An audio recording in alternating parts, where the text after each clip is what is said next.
పవన్ కళ్యాణ్ దీక్ష దక్షతలను ఎందుకు ప్రశ్నిస్తున్నారు?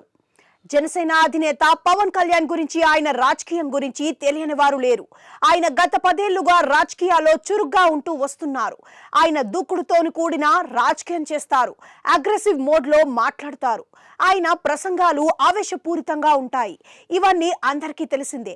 అత్యధికులు వాటిని ఎంజాయ్ చేస్తూ ఉంటారు.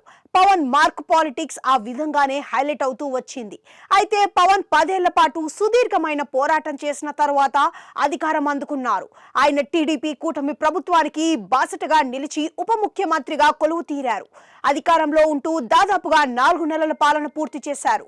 అయితే పవన్ కళ్యాణ్ గతంలో చేసిన దూకుడు రాజకీయం ఇప్పుడు మాత్రమే ప్రశ్నించబడుతోంది. అలా ఎందుకు జరుగుతోంది అన్నదే ఇక్కడ చర్చ.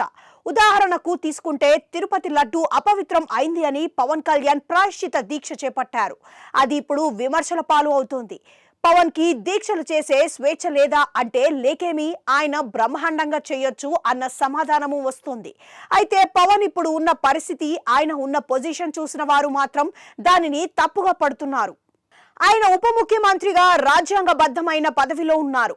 పవన్ కళ్యాణ్ ముందు ఏమైనా సమస్య వస్తే ఆయన దానిని అధికారిక స్థాయిలో పరిష్కరించగలిగే స్థితిలో ఉన్నారు. అధికార మంత్రదండం ఆయన చేతిలో ఉంది. చట్టం ఆయన దగ్గరే ఉంది. మరి ఇన్ని ఉంచుకొని ఆయన సామాన్యుల మాదిరిగా ఇంకా చెప్పాలి అంటే విపక్ష పాత్రలోకి వెళ్లి ఎందుకు ఆందోళన బాటలు పడుతున్నారు అన్నదే ప్రశ్న. ప్రాయశ్చిత దీక్ష సాధారణంగా ఎవరు చేసుకుంటారు అంటే తప్పు చేసిన వారు. మరి పవన్ కళ్యాణ్ ఏ తప్పు చేశారని ఈ దీక్ష అంటే జవాబు లేదు. ఆయన అధికారంలో ఉండగా తప్పు జరిగితే శాఖపరమైన విచారణ జరిపించి దానికి సరైన పరిష్కారం కనుగొనాలి. అదే రాజధర్మం. అదే ప్రజలు కూడా ఆశించేది.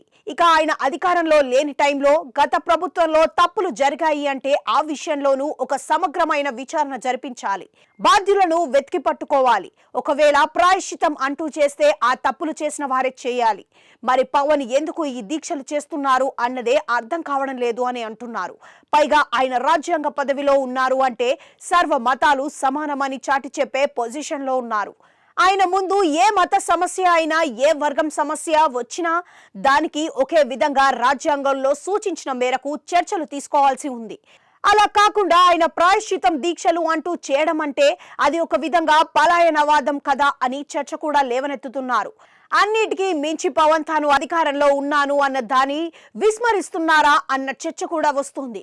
అందుకే పవన్ దీక్ష దక్షతల్లా మీరు ఇప్పుడు ప్రశ్నలు, సందేహాలు వ్యక్తం చేసేవారు బాగా అధికమవుతున్నారు. ఇక్కడ మరో విషయం కూడా ఉంది. అధికారంలో ఉన్నవారు ఆరోపణలు చేయకూడదు, అనుమానాలు అంతకంటే వ్యక్తం చేయకూడదు.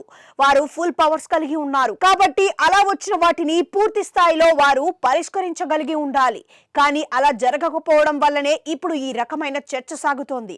రాష్ట్రంలో చూస్తే లడ్డూ ప్రసాదాల విషయంలో కల్తీ జరిగింది అన్నది ఒక ఆరోపణ. దానిని చేసిన వారు ముఖ్యమంత్రి స్థానంలో ఉన్నవారు, దాని మీద బిగ్గరగా మాట్లాడుతున్న వారు ఉప ముఖ్యమంత్రి సహా కీలక నేతలు. అయితే అధికారంలో ఉన్నవారు ఆరోపణలు నిగ్గు తేల్చాలి కానీ విమర్శలు, ప్రతి విమర్శలతో రాజకీయం చేయడం ఏంటి అన్నదే ఇప్పుడు హాట్ డిబేట్ గా మారింది.